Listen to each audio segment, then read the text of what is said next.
Hello, creepies and crawlies, and welcome back to another episode of Ice Cream Queens. I am going to go ahead and bring in my co-host Lauren. If she's finished with dinner, are you finished with I dinner? finally finished dinner. Okay, so I have dessert though. you have dessert. Okay, Yeah, I have pie with or whipped cream with a little bit of pie. I see that. Oh, that looks good. What kind of pie? Apple pie. Oh, apple pie.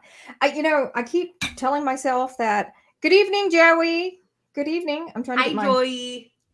So I keep I have the goat with Joey's me, so cute. but I don't Sorry. want to. I kind of don't want to play with the goat, but it's like I do want to play with the goat because I feel like the goat is part of our show. But The I goat know is part of our show. Just for the people listening who have no idea what's going on. I know. They get a little lost.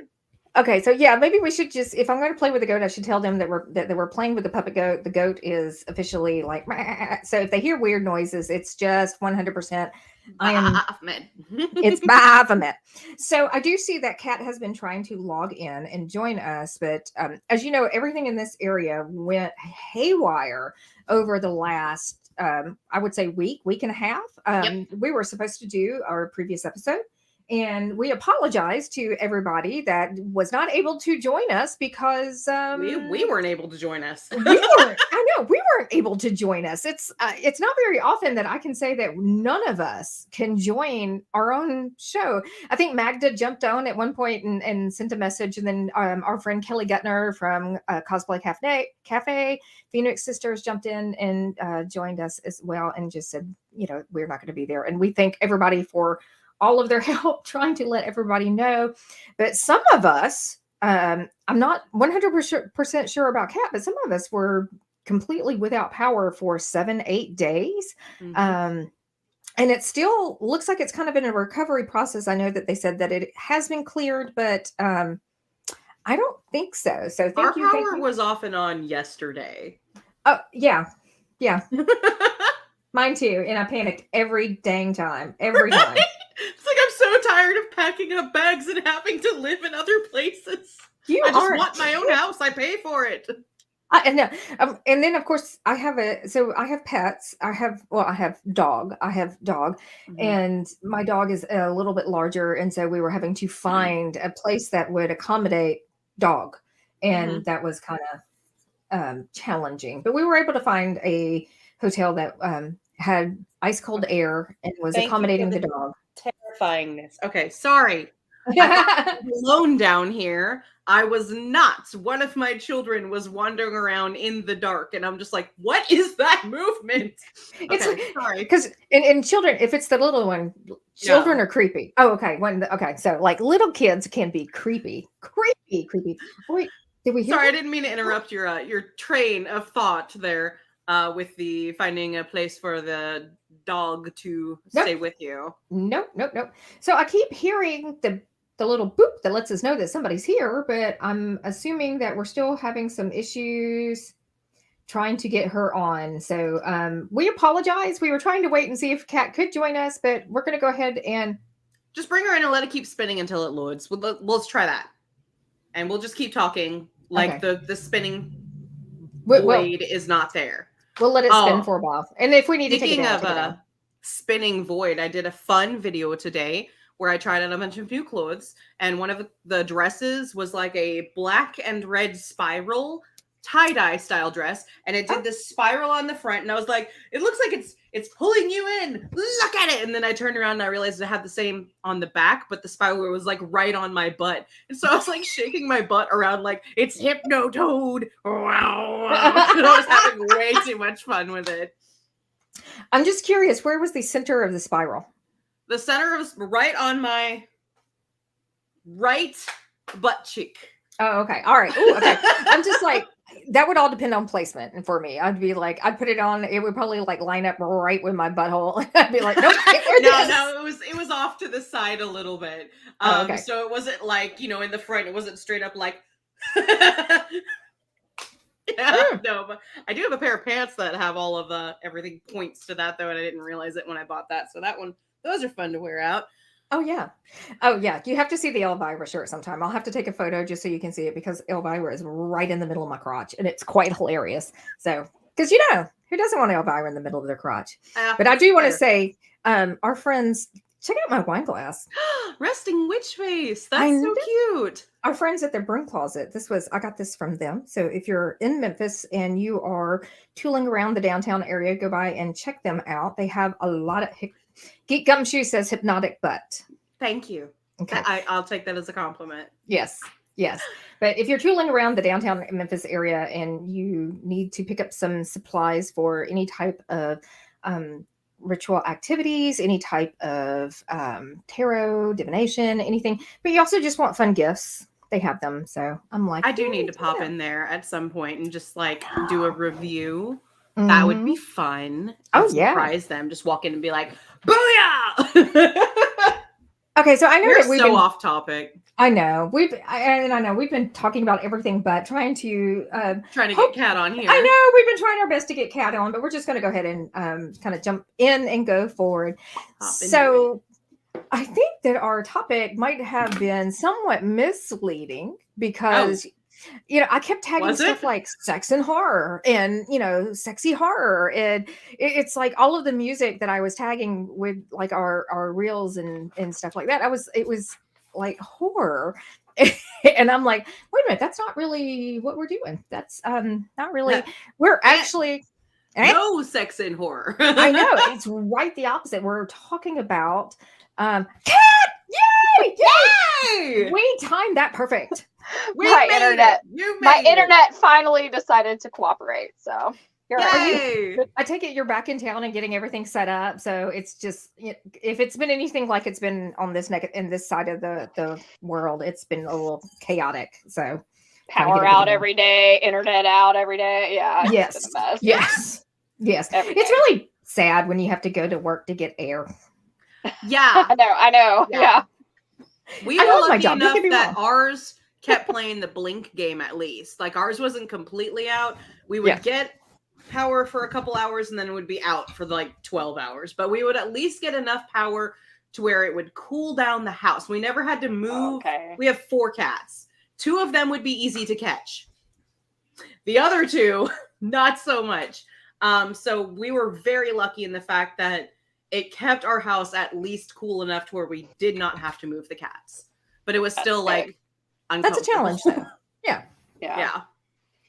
So I was just we were just commenting that we were kind of getting rolling on our topic, and our topic for this week, I think that we were advertising just a bit on the misleading side. We were advertising that we were going to be talking about sex and horror, but actually no sex in horror. And we were kind of wanting to discuss movies and specifically, I guess, movies that get away from using sex as a trope, because it is something that is very heavily leaned on in the horror industry. Yeah.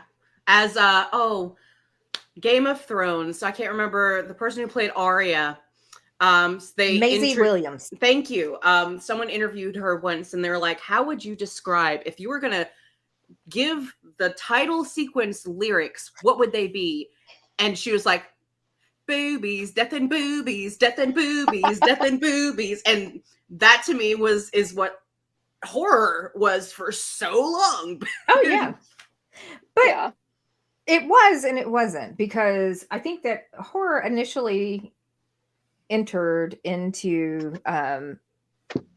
movies in cinema as not necessarily being sexy. There was an element of it. I mean, you had, or better yet, the sexy aspect of it was not necessarily projected onto the women. I mean, you had like Bela Lugosi and Dracula, where women were fawning over him, but I don't know that was so much the.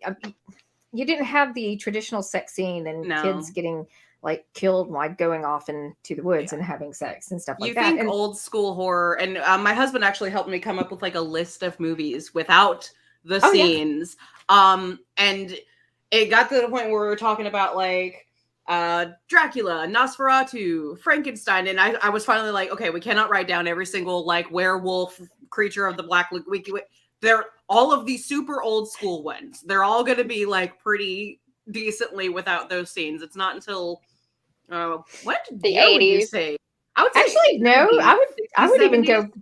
I would go 60s, 70s because I mean you had Okay. sexploitation as part of horror, and so I mean you had that element. So I would go even a little bit earlier, but I think that you were starting to see the introduction of sex into cinema as early as the 60s. Yeah, 60s, 70s. the trope though, like that hardcore. When you think of death and boobies when it comes to slasher films, she's right there. Like you instantly think 80s. It was before that, but that's the decade that was just like, this is what horror is, y'all. Well, and one of the conversations that we were having recently at dinner, I think you and I, Lauren, where we were discussing that not only did you have this whole death or this whole sex and death trope that goes alongside it, but it was teen sex. I mean, it's like every horror movie was geared to teenagers and young people, and I mean, just watching them then was one thing. Watching them now is something a little bit different. So you're just like, ew. It is so totally weird growing up on that. Because when you're younger and you're being introduced to horror, of course you're gonna watch like the not as sexy stuff, Pet Sematary, things that are oh god, what's the one with Macaulay Culkin that we just written down? I watched that one growing up so much. Oh, I remember. The Good Son. Yes. Oh, remember that. Wow. That's based off of The Good Seed or The Bad Seed. Yeah. So you start off with like stuff like that, and then as you start to get a little more in your teenage years, that's when you start watching those like slasher flicks where everything is like boobies, death, and boobies. And at the time, you're like, oh, this is completely normal. All the teenagers and sex and whatever. Oh, maybe not the murdering part, but the teenagey sex bit. And it's not until you're older and you look back and you're like, that was grown men writing that and directing that. Exactly. That was like men in their 40s or 50s telling this 17-year-old or 18-year-old or whatever to that. Because you don't think about it when you're younger. At least I didn't back in the day. Geek Gumshoe says Hammer horror films kind of brought prominent sexuality into the horror genre. Even if it wasn't nudity, it was sexually charged. Yes, I agree. Oh yeah, so going back and rewatching it now it's very like, yes, at least for me. But you see it from all different angles now, as opposed to just where you looked at it from like a teenage perspective. You're like, oh, this is sweet. Now you're like, ew. This is just kind of like, I'm with you. The creep factor kind of comes out where you're like, oh no. Well, especially now that we know a lot more about how Hollywood works and some of the scandals that have gone on in Hollywood with the directors and how some of these stars had to get the roles, and it makes you sit there and go a little more than normal, at least me. Yeah, I don't think any of us would have made it. We are not yes women for sure. No, not at all. Not at all. One of the things that really kind of brought this to a head and made it one of those conversations that I thought that would be kind of fun to have is when we were watching Megan, which is the robot AI movie. For those people who have not seen it, it's a lot of fun. But one of the things that I kept waiting for is it to become a lot more sexually charged than it was. I mean, here you have this preteen-esque robot. I mean, that's kind of what age-wise am I? Yeah, it's preteen, I believe. Esque robot. Yeah, a little younger, and the entire time you're sitting there thinking sex bot. Yes. Oh God. Because yes. they make those things, and it's just it. Well, no. And I know that there was a movie. I don't know. I'm going to say this wrong. Ex Machina, but I always want to call it like Ex Machina or something like that. But it's I don't think I know that one. It is basically it's a. That has to be acknowledged. I'm sorry, but. Okay. That was our jam when we were kids too. Kind of like Kip Winger singing 17 now. It's kind of like Kip Winger singing 17 then. I mean, it is. I don't think I know this song. I think of the song 17 and all I get is she's only 17. Yeah. You would know it. Yes, that song. It's on TikTok. You're gonna love it. Go watch on TikTok. Hear like Repo the Genetic Opera, like 17, and I'm like, that's not the song. That's not the song. No. But you know, the entire time I'm sitting there watching Megan, and I'm like thinking to myself, I'm like, somebody's gonna try to F this robot. I know they are. That's the only thing that was going through my head the entire time. And when they open up on the elevator and she does that her little dance and does the flip and she's got the knife, and I'm like, I'm sitting there watching that elevator open. I'm like, oh yeah, it's gonna be him. He's gonna try to F the robot. That's what was going through my head. And then when nobody did, at the end of the movie, I'm like, oh my God, what is wrong with me? What is wrong with me? And it's because you're conditioned. Yes, horror movies have conditioned us to associate it. By the way, as my big giant cross is like behind me, I'm like, okay, I just need to point out there is like creepy stuff above the cross. It's like, sorry. You're asking for forgiveness for all of those impure thoughts, okay, DL? No, actually, I mean, there's a lot of crosses on this wall. It might be the vampire wall. We don't really know for sure how to classify that. So we're good. We almost need a show and tell. Like, I'm ready to see all this stuff on your wall. It's kind of, it's a little different, but I mean, honestly, you know, getting back to the topic, I feel like we were programmed. We were definitely, because I mean, we've seen that movie, and you know, you watched it too, Lauren. I know you did, and you were thinking the same thing. I actually was not, but most likely it's because I was watching it with my 5-year-old. So okay, yeah, that changes your. That does kind of change your perspective a little bit. A little bit, yeah. Yeah. I actually, you're just like sitting there going, please don't let anybody F this robot. Please don't let. I know. Like, hang on, let me cover. Okay, go ahead. Now you can see the rest. Yeah. Now you can watch. Yeah. It's so difficult watching stuff with a 5-year-old. It's difficult sometimes watching stuff with like a 17-year-old because there's just some scenes you do not want to sit through with your 17-year-old because you're just sitting there going. That's the other reason we wanted to talk about this topic. How many times have you been asked, what movies can you recommend any movies I can watch with horror movies to watch with my kids? And when you're a parent and you have kids who are interested in that, like Googling and having to look up all of every single website will tell you the Lost Boys is no sex scenes. It's a lie. It's implied. It's not like straight on, but it's there. And it was very awkward with our 11-year-old. And we're just like, oh, because that was when I was popcorn. That's actually one that I was asking about. I'm sitting there racking my brain. I'm like, Lost Boys is on this list. I'm like, I didn't really. I'm like, yeah. It's a tiny little bit. Yeah. Yeah. Okay. It's a little bit, but it's there. We weren't expecting it because everything online was like, no, this one's great to watch with your children. You had seen it before you watched it with your kids. Well, it had been years. Okay, yeah. So many years. And you remember the car through the wall. And you remember Grandpa's a legend, dude. Like, Grandpa's awesome. There's so much I want to make with like reels of Grandpa. I just want to like dissect that whole movie and just please do let it rip with Grandpa. I just want to be Grandpa for a minute. Grandpa was like probably one of my favorite. I mean, as much as we love the vampires, Grandpa was my favorite. I'm like, I aspired to be Grandpa one day. Oh yeah. It's like, I can't stomach all those damn vampires. It's like, well, if all the corpses were gonna stand up all at one time, we would have one hell of a population problem.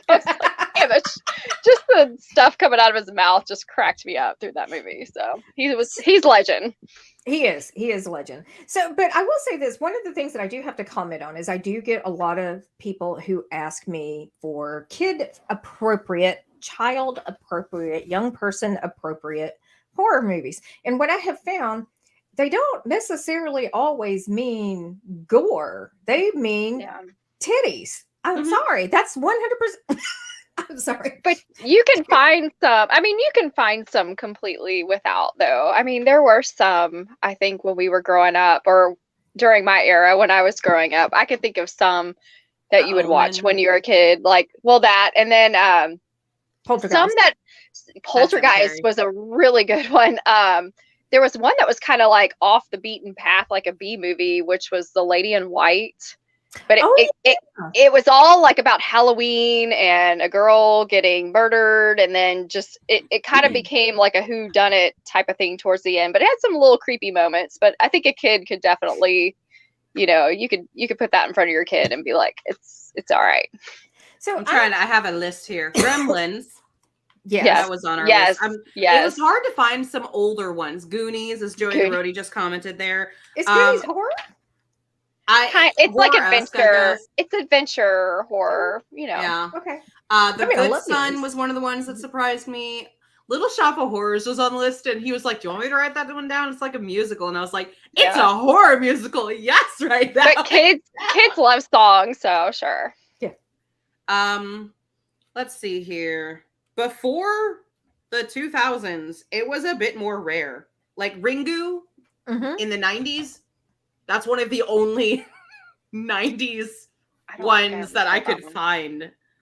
Well, and I also think that it's safe to say that when we hit like the 20 teens is generally when we started to see a resurgence of horror for the sake of horror.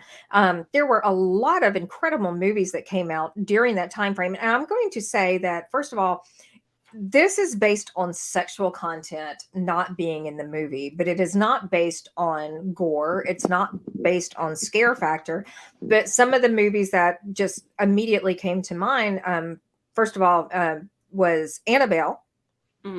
I kind of wrapped my brain, and there, Annabelle, all of that entire series. You have Annabelle, comes home. You have Annabelle Creation. So you have all of those our photos are blurry, but that's probably my fault. But you have all of these movies. And then you also have the Conjuring series. I was racking my, oh wait, here they all are. Okay. Wow. So you have, is the La Llorona, I can't say La Llorona.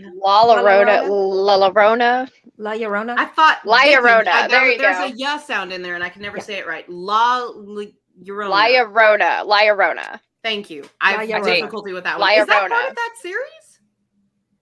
Is that a part of that same series? It seems to be, because I've seen that pop up several times. Somebody please let us know in the comments if that is, if you feel like that is part of the series, let us know. I haven't seen from our friend Eli, so he's evidently not with us tonight, jerk. I'm just kidding. We love Eli. But no, so I mean, that was it was one that I kept seeing pop up, and I'm like, okay, so that, but I'm thinking that La Llorona is part of that series. But the artwork, it all looks the same. Yeah. I'm gonna have to check that one out. I did not know that was in addition to the rest of that. I have not heard that it's a good movie. I've heard actually it's kind of and that's actually one of the tales that I truly love. So I kind of was hoping. That's an old like South America kind of tale that I didn't see it either, so I couldn't shine any light on it either. Some of the other ones that were popping up that I thought, go ahead, Lauren, I'm sorry. I was just going to say, when we were first talking about doing this topic, you had mentioned how all of these ones that, because you were looking. Is Lauren frozen, or is it just me? Nope, she froze. I'm frozen. Great. No, you're good. You're back. Now. You're back now. You're good now.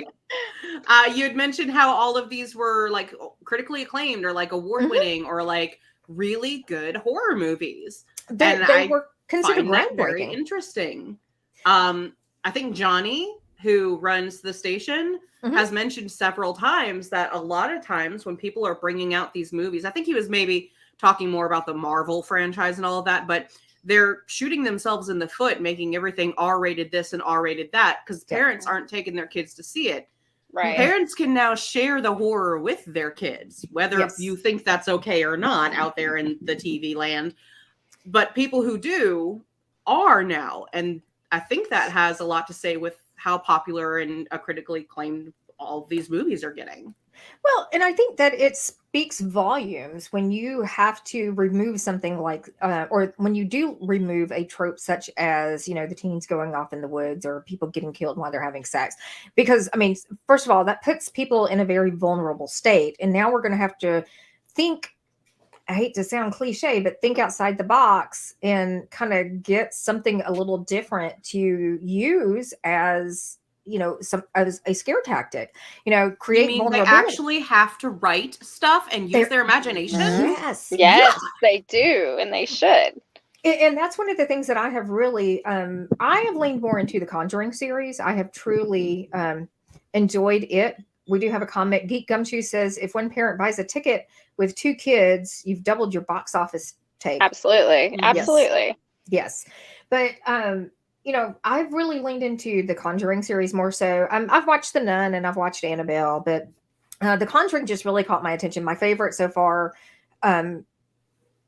well, I don't know. I'm going to say the second one has probably been my favorite just because you have the scene with the tent and the I keep on calling it the jangly man. It's not the jangly man. It's the crooked man. Oh, the crooked man, I think. Yeah. Yes. And the whole little song with the crooked man. I'm like, that scared me to death. I'm like, that needs its own movie. Oh, I know. I want that backstory. Apparently they've released that there's going to be a couple more movies and then that's it. Yes. And it wasn't on the list of movies, and I was very like, I want this one. That character in particular. I mean, first of all, it plays on the whole concept of not being able to see because I mean, it was all like surrounding the tent, that the little tent that she was looking into. By the way, somebody bought my daughter when she had her first child. Bought her one of those little circus tents that the kids could play in. And I'm just like, there's no way in hell I'm putting that up in my house. That thing is horrifying. I'm like, but do you like walk by it and look at it? That's what I want to know. Is it up? Do you walk by? Do you look at it? Are you okay with it? It's up in the daughter's room. No, I don't like that. I don't like that. Nope. Okay. It's okay. You don't have to get in it. It's all right. No, I'll get in it. I'm fine to get in it. I just don't want to see what comes out of it when I'm walking by it. That's my fear, is like the things that you can't see. It's like, the whole what's under the bed, what's in the closet, what's in the damn tent sitting in the corner. That's the stuff that scares me. So I've always been more of the I get that. There was a character who Haunting of Hill House, the really, really tall guy with the bowler hat, that if you turn to look at him, he would get closer to you every single time. So you can't look at him, but he's there. That hated him. Yeah, I didn't like that. But I will say that, just with the Conjuring movies, they have been, there's always been that element of creepy. There's always been something that kind of spooks you. And I mean, obviously people are enjoying them because they keep making more and more and more of them. As a matter of fact, I do believe there is a new Conjuring that's supposed to be coming out pretty soon too. The other one that I thought was interesting, and by the way, I cannot let tonight go without mentioning Insidious Red Door, just because Ghost released a remake of the song Stay from Shakespeare's Sister that I absolutely, I mean, first of all, I love the original version, but Insidious is one of those that I really enjoyed too, from the creep factor, because from the first one, there were so many overtones to like Hitchcock, I mean, from the soundtrack and everything, but it was another one of those that really relied on jump scares and FX makeup and practical effects and some CGI effects, probably a lot of CGI effects, but I mean, it was kind of a creep. I mean, it was a pretty creepy movie. Sinister is on the same kind of wavelength for me when it comes to those style of movies. That's one that did not have those kind of scenes in it, but was terrifying. Like, I don't think I would. My daughter watches a lot. I don't think I would show that one to her until she is much older. If I ever want to have a full night's sleep again, I mean. Yes. Well, and honestly, I know that there's a lot of people that are kind of hit or miss about Sinister 2. That one actually had the ending scene of that one, to me, was just kind of ugh. I can't remember. It's like, I don't think I've seen that one. There is a scene with a bunch of people with bowls with rats sitting on flesh. We're just gonna leave it at that. Yup. It's bleh. I mean, it's just, I mean, the whole, I don't even remember if they showed it. I just remember sitting there thinking to myself, I'm like, oh my God, this is horrible. This is horrible. It's like somebody's twisted mind came up with that. And that was the whole thing with Sinister, all of the Sinister movies. It was the creepiness of the stories that went with each one of the families that were offed. So those were those were creative. I'm gonna have to need to rewatch those. I really enjoyed that the first time I watched it, and I don't remember anything past that. So I think I need to just start again from the first one and go all the way through. I'm surprised you have not brought up a movie yet. I've been waiting for it. Oh, Exorcism of Emily Rose. And I love that movie. I know you love that movie, and you've spoken of it many times. And when I was doing my research, it popped up on the list. So I don't think I've seen that one, but I know that you loved it, so I threw it on my list. I would definitely recommend. So The Exorcism of Emily Rose is a little different because it is an exorcism movie, but it's also a courtroom drama, and it is very there's some definite creep factors in it, and there are scenes that would just leave you going, ugh. But it is definitely, I'm trying to recall it because I know that there was one scene with her boyfriand, but I think it was just a creepy scene. I don't think there was like, I don't think there was a sex scene prior to it, but that, and the thing with The Exorcism of Emily Rose is it's based off of a true story. And it's an interesting story that was basically brought to life through cinema. And obviously this is not the exact telling of the story, but it was a pretty creepy. It was creepy. Okay, there we go. Yeah. And we get a contorted on the floor. Yep. Yes. I have a question. Yes. So speaking of things being implied and all of that, where do you feel like implied stuff lies? Like the movie, the remake, It. No scenes in it at all. But there is a lot of implications between the girl and her dad. Okay, so it was one of those. Yeah, it was one of those that I completely took off of this list. So when I looked through and got my initial list through, I think IMDb, because they do have a list of horror movies that do not contain sex scenes, and I noticed that one was in it, and yeah, it was actually number 12 on the list, which because I had the list in front of me at the moment. It made me question. Yeah, and so I actually started questioning what else was on the list because Lost Boys is on that list, but this was kind of one of those movies that I'm like, and it's actually referencing the 2017 version of It, which I feel like the TV version with Tim Curry probably did not have anything sexual in it, whereas this one, the entire relationship with her father was very inappropriate, and it was very sexually charged. And also, if you look at the relationship between a couple of the young boys and her, there is, there's some things that are a bit, I don't want to say uncomfortable. Yeah, it makes you uncomfortable. It made me uncomfortable watching it. Yeah, that's one that I'm going to have to disagree with, just because I think that the implied sexuality there, and just the fact that the implied sexuality when it comes to her relationship with her father is so extreme.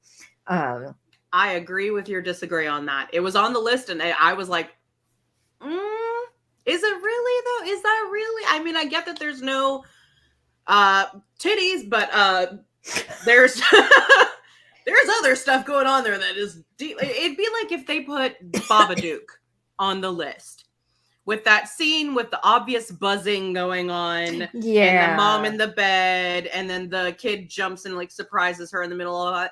It's not obvious what's going on. It's very implied, but it would be very uncomfortable to watch that, like with one of my children. Oh yeah. Oh yeah. Another one of the movies that I found on this list that I really enjoyed, and it's a remake, but it's the 2010 version of The Crazies, and I do believe Timothy Oliphant is in this movie. It's pretty creepy. I mean, it's one of those. I kind of feel like it was what oh my gosh, the M. Night Shyamalan movie where the wind has something in it that's making people go crazy. And The Fog? No. No. Mist? No. No. Sorry, I'm eating apple pie. Ignore it. That's okay. The Happening. Thank you. I feel like The Crazies was made to be an answer to The Happening because a lot of people really did not care for The Happening because it was just so wild and out there and it didn't have a defined ending. Whereas The Crazies was something that was kind of already in existence that was remade. And it was really, I mean, it had some really, really creepy scenes in it. So definitely one that I would recommend to watch with your, I think that you'd be safe to watch with your kid. I'm pulling out my list. I want to name a couple of these because I only put stuff on the list I wanted to talk about. The Others, 2001, Nicole Kidman. That one scene. The kid stuck in the house with like there's handprints everywhere and the angel architecture everywhere. That one I grew up on like watching and loved. So that's one that I would recommend. And there's that one scene in particular that you always see in association with that movie where Nicole Kidman is approaching and talking to her child that's covered in the veil. And but you can see through the veil that it's not her child. And so I mean there is definitely some very creepy aspects to that. Geek Gumshoe throughout 30 Days of Night is awesome on its own, and it also has no sex or nudity. Another I really wanted to bring up because I loved this movie and I loved the sequel even more, The Descent. So well done, so well written. Is the second one have a scene in it? Because the first one doesn't. Oh no, I've no. Those are two on my list that I can't watch. Oh, I love the second one so good. It's like watching the second Hostel when, okay, spoiler alert, whenever like the girl takes over the thing and like starts slaughtering all of the dudes who've been torturing everyone the entire time. It's like that. And then she's like fighting back and getting out of there. And you're like, yeah, kick the weird vampire cave creatures' butts. No, it's not so much that aspect of it. It's I do not like enclosed spaces, and I do not like the whole cave diving, and I'm like, nope. It's not so much the scary aspect of it and the monsters and the creatures. It is 100% the claustrophobic sensation. And if you've ever, I've done cave tours before, and the most horrific experience that I can honestly say is that they had all of these people there was like 30 people pile into the room, to a room in the cave that about the size of a bathroom, and then turn off the lights. No. And then you're sitting there I knew you were going there. Why would they? Yeah. Oh, it was horrifying. What's the purpose? What was the purpose of that? Them turning off the light with all of y'all standing in the same space, like to show you how dark it is. Well, yeah, but it's creepy. Like you don't know who you're standing beside. Like somebody, just I don't understand that. That's not... we did that on our honeymoon. We went into this cave area, and it was just us, just me and my husband, and our tour guide. And I can say I would almost feel more comfortable in a crowd full of people than two of us standing there with one complete stranger in the pitch black dark. I don't think I've ever been in a cave where they have turned the lights off on you like that. They make you like talk it over. At least they did for us, like 10 times. Like, are you sure you want to do this thing? Some people don't react well to this thing. Would you like to sign a waiver? that you are okay with us turning off the lights What? in this thing. I am Really? probably Oh, the reason wow. why you have to sign the waiver, because my husband and I did this years and years ago, and we were in a cave, and like I said, there was probably like 30 people, and we were packed like sardines in a small I little don't like tin that can. anyway. Yeah, And no. I mean, first of all, I don't want to be in that space anyway, just because I'm No. claustrophobic, and I'm thinking cave, it's going to be open. They're talking about, yes, you can walk through this cave. So I'm picturing big open Big. spaces. That's what Right. that's what you're seeing. You're seeing pictures of like these big giant open spaces and stalactites and stalagmites, and you're just thinking, oh yeah, Yeah. it's gonna be fine. It's like, nope, we're gonna put you in a room this big, and we're gonna turn off all the lights, and we're gonna cram everybody in there at once. And of course I'm like, I don't like this. Yeah, I mean, well, and then you think a cave, like, yes, it has openings and where it comes down real narrow, but to shove all y'all into one little spot, like, Well, who designs those doors? Like, really? and honestly, just to even on the other side of that, if I remember correct, just having to get into the space, you had to turn sideways to get into it. And I'm like, you Oh, can't no. even walk through the opening No. straight on, and then you're going to cram all of us in there. And then No. Seems very safe. Oh, yeah, I was like no. one of the first ones in, so I'm in the very back corner. So I'm sitting there screaming, "I don't like this! We're all gonna die!"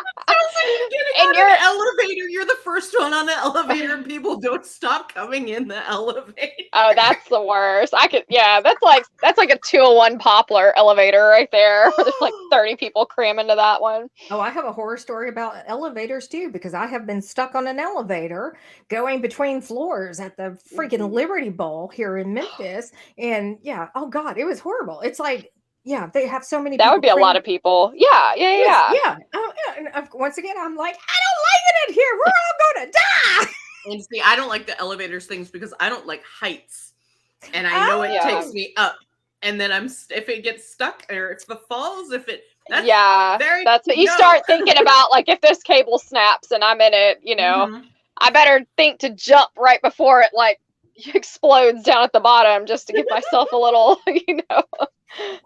Well, okay, so this actually brings to mind, there is another movie, and I do believe it's a horror movie. It's called Devil, which was an M. Night Shyamalan horror movie, where everybody was stuck on an elevator. I remember watching it. I didn't absolutely. That's pretty terrifying. It wasn't as horrifying, it didn't scare me as much as you would think it would, because in closed spaces, stuck on an elevator, having to crawl out. But yeah, it's yeah. Okay, so I am on TikTok. Sorry, I'm changing the subject slightly. I'm on TikTok, and I get these ads for movies constantly. And a lot of the times I'm like, ooh, what's that? I want to watch that. And I'll pull it up, and I'll just like go start watching a random movie. I got an ad for this horror movie that is pretty much like, there's a tower in the middle of nowhere. And it's just big, long, one pole tower with a ladder on it. And then the platform way, way, way up at the top. And this girl climbs it to like, because I'm an influencer and I'm going to take pictures from the top. I don't even know what the reasoning is, but in my brain, that's what her reasoning is. You're just sitting there going, I hope you fall. The ladder breaks and she gets stuck on this tiny, like circular. It's called Fall. Is it called Fall? It's called Fall. And there's a sequel now where two girls climb up and like do the thing. I saw this preview and I almost like threw up on my phone. I'm not even kidding you. So there are movies that I will go see in a theater on a big screen that I'm perfectly fine with. Fall would not be one of those. I am not going to watch something. I will tell you this: the worst experience that I have ever had in a theater was not horror.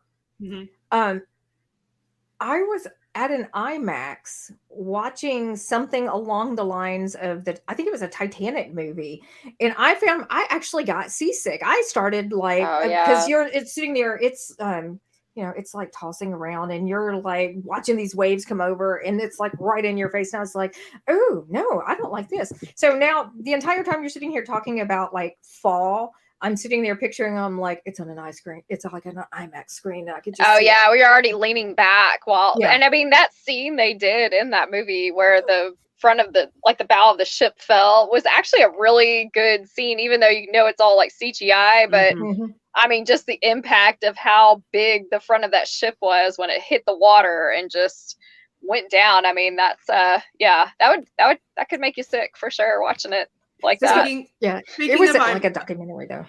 Speaking of IMAX things, okay, so you remember like the old movie? Sorry, this is completely off subject. The old movie Twister.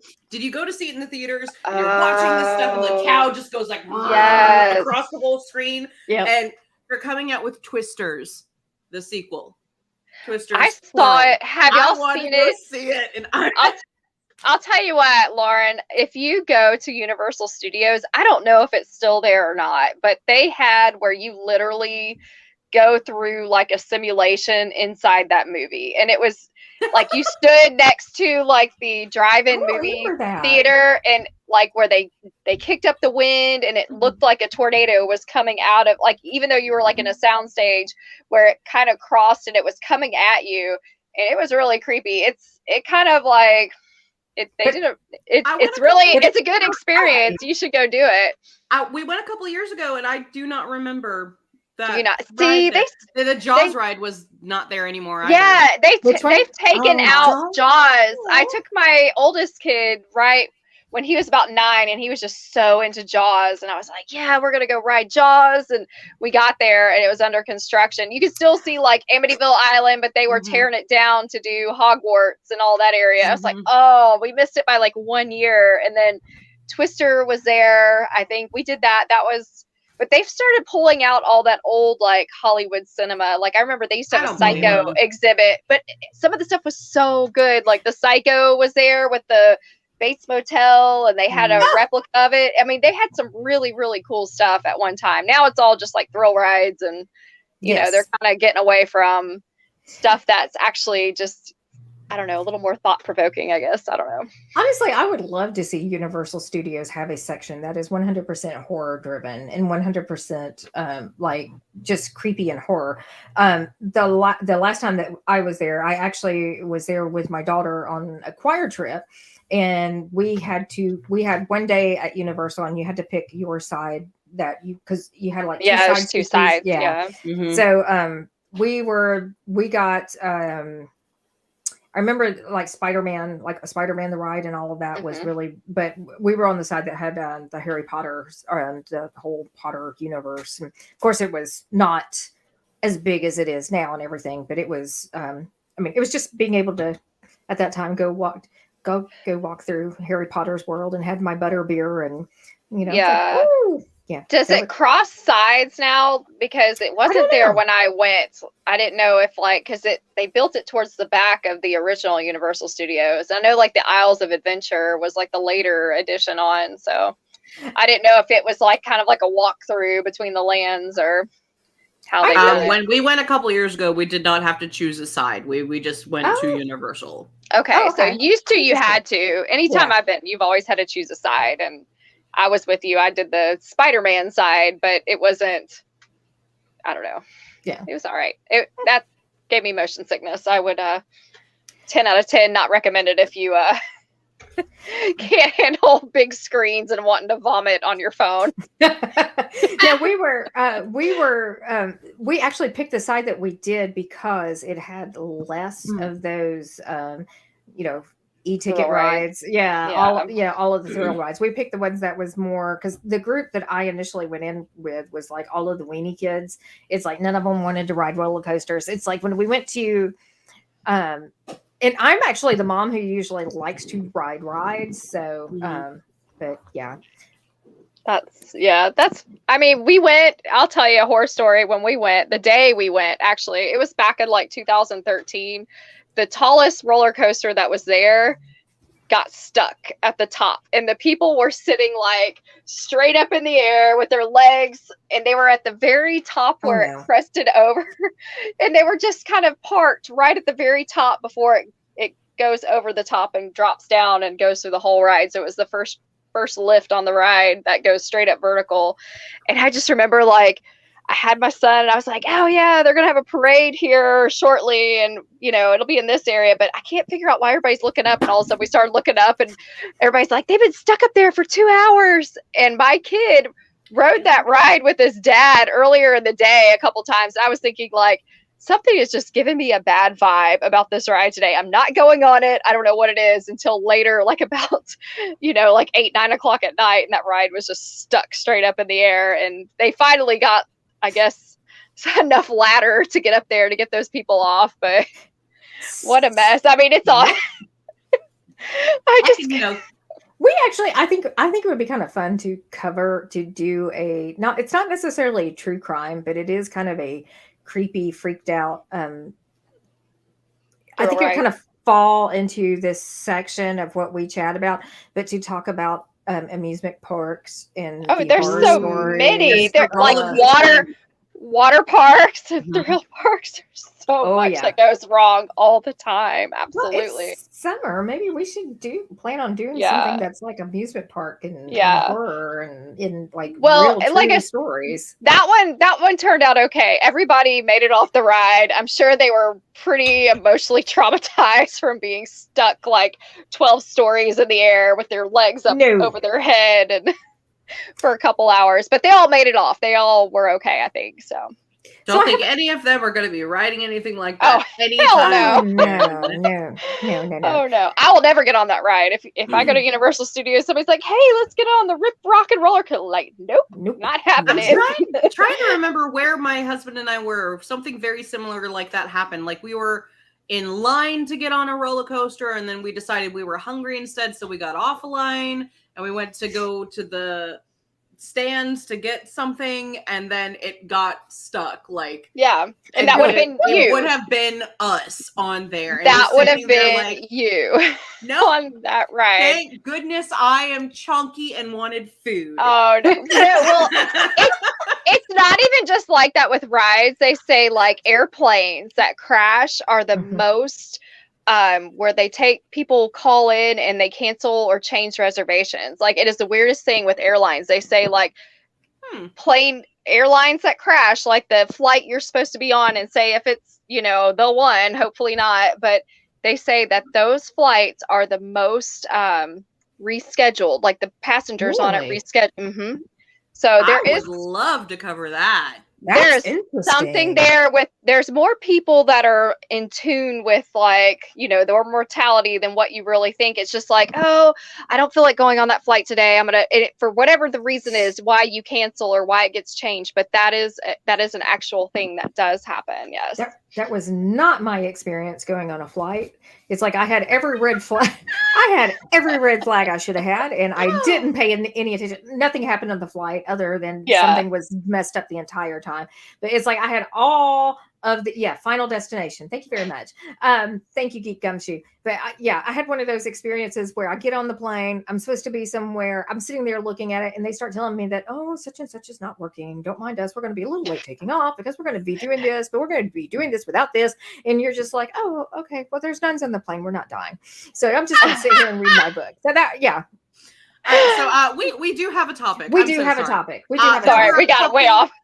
So there were a couple more movies I wanted to bring up. I wanted to talk about this one because it technically is horror, but it's also romance.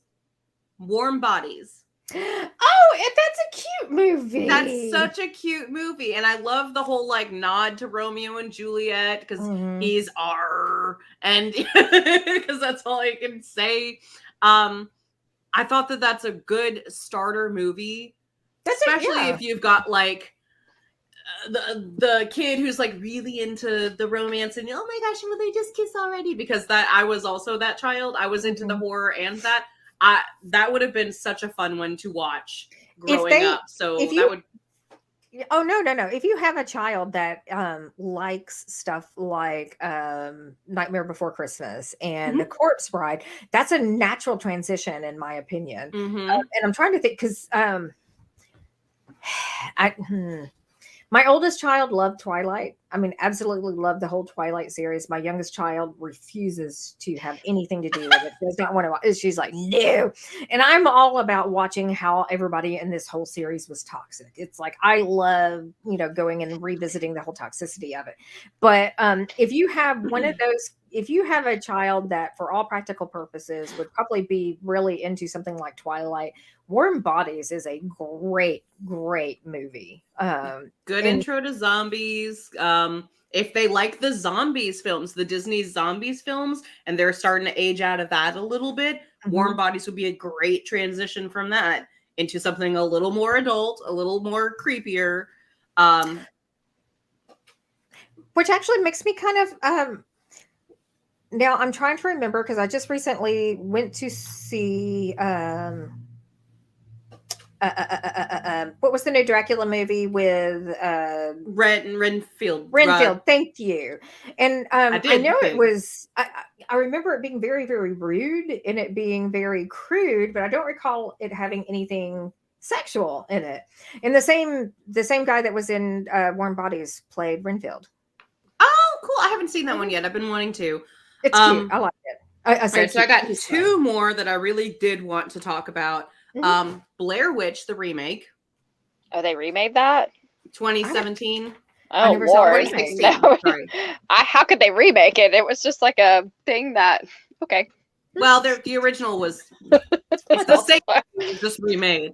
And then the other one I did want to bring up, because we only have 5 minutes left. Shaun of the Dead. Oh, I love that movie so much. Oh, Red on you.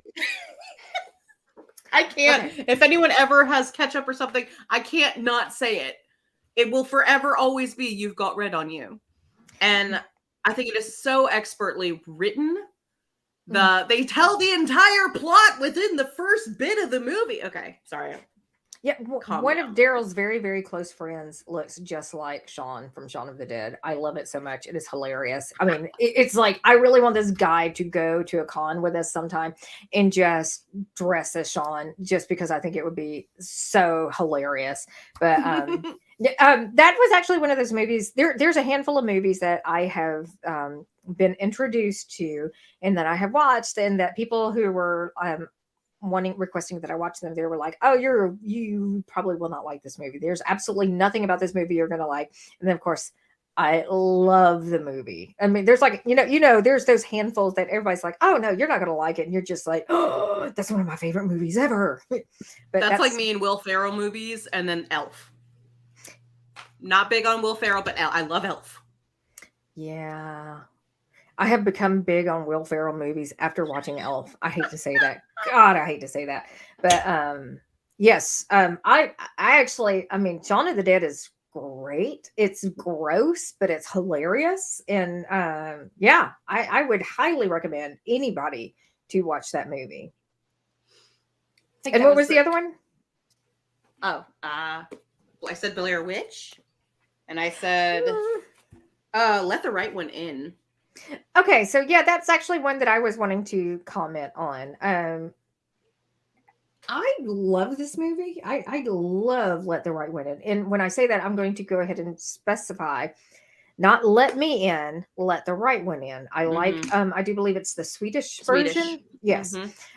However, that's another one that I'm like, I'm not sure where I stand on that. I do believe that my youngest child has seen this movie with me. I think that we did like a vampire movie night at one of the local clubs here, Black Lodge, and they were playing this movie, and there were some moments in it that the sexual overtones were there. It's like there was elements of it that were sexually charged, but not. I mean, it's so because when you start to realize the nature of her relationship with the young man or the young child, you start to realize that was the nature of the relationship possibly with the older guy too at one point. That completely went above my head the first time watching it. Yeah. Thank you for that nightmare fuel. Okay. Oh, anytime. That's what I'm here for. All of the nightmare fuel. Honestly, it's a gorgeous movie. It's beautifully done. It's kind of a slow burn movie that when you sit back, because like I said, we went to see this recently at Vampire Night, and I found myself kind of thinking, it's a little slower moving. It's a little choppier than I remember, but it's still a great, great fun movie. Not fun, but just great. Question. Yes. Sorry, speaking of slow burns, was there any of the spicy nature scenes in Bird Box? I recently watched it, and I remember there's like birthing scenes, but I don't remember any spice. That was terrifying. Yeah, that one was pretty. Very wonderfully done. I very much enjoyed that movie. Well, I am also being told that we're kind of at the top of the hour, which kind of sucks, but that's okay. I'm out of movies anyway. Well, I just wanted, Kat, were there any movies that you could think of before we kind of sign off that were kind of in that? Well, I mean, any of those demonic possession movies, like The Exorcist, any of those definitely don't have any of the sex and horror. It's just I disagree. I disagree. Some of them are straight up creepy. Like she effed herself with a cross. Well, I mean, yeah, but I guess yes, there is, but there's I think it's like, yeah, that's true. I forgot about that. And I think that's what happens to most of us when we start putting these movies together, because you sit that. Yeah, you start thinking that. Yeah, and I did. I sent you a picture of it from like when it was released in the 70s too, and it was funny because I was like, I was like, where was there a movie theater like when that picture was posted or where that was? And I don't know. Yeah, I forgot about that scene, but you popped a picture. Yeah. What does she say? Yeah. Let Jesus. Oh, what is the quote? That it's a very like messed up thing she repeats while doing that. I don't recall what the quote was right off, but no, that was when you said that to us. I'm like, yeah, we're gonna let her drop that, and then we're gonna go, hey, you remember that one scene? Yes, no. I'm like, because that has actually been like, the whole thing with the Lost Boys. There's so many things. Yeah, there's so many, but you just forget all these movies we've seen and all the parts, like you were saying, the Lost Boys earlier, and then I'm sitting here thinking like Poltergeist. I was like, I don't think there was any in those movies, but I have to go back and rethink it. Like it's been a long time. I had to do a lot of Googling because my brain was one that was it on the list. Yeah. No, actually, it was not on the list. And I think that the reason that it was not on the list is because of the scene of her in the bedroom after she dyes her hair. The mother, after she dyes her hair and goes crawling up the ceiling, there is that scene. I do believe she might have been essayed by the entity. Yeah, that's that. Like I said, it's just like we've watched them, but it's just we cannot recall. It's been so many years ago. Well, and a lot of times it's in there, but it's only in one scene, and so you a lot of times forget about that single scene that might. Because for all practical purposes, The Exorcist, for the most part that I can recall, that it was only that one scene that had anything. Yeah. Mm-hmm. So IMDb says. And I quote, Diane is sleeping in a shirt and panties. Ghost pulls up her shirt, revealing her stomach and panties. You can clearly see her area bulging. So I guess not quote, sorry. Bulging in her underwear for a few seconds. The ghost drags her around the room for an extended period of time with her panties constantly visible. Then she spends the next 15 to 20 minutes only in her shirt and panties. No actual nudity and not meant to be sexual. Then how do you see the bulging? Okay, whatever. The second half says, in the scene where the ghost pulls up Diane's shirt, it feels like the ghost... so this must be somebody else commenting. Feels like the ghost is assaulting her as she repeatedly tries to pull her shirt down to cover herself, but the ghost pulls it back up and throws her around the room. So... And Amityville is another one of those that has one of those type scenes where she is... where the female character is essayed. Yeah. So... that is another thing that ties into horror a lot. And it just kind of gets roped in with all of the babies, sex and baby, death and babies. All right. But with that said, we are officially at the top of the hour. And if anybody is watching this after the live with us, please leave comments, because we do check our comments and we would like to hear your thoughts on movies that you would take someone to see, that you would take your mama to see sitting next to you. And because that. There you go. Yeah. Yeah. Movies you would take your mama to see. Yeah. I like that. Or take your grandma to see. Yeah. Let us know if we missed any. We can always, if there's enough interest and enough other ideas, we can always do a second part.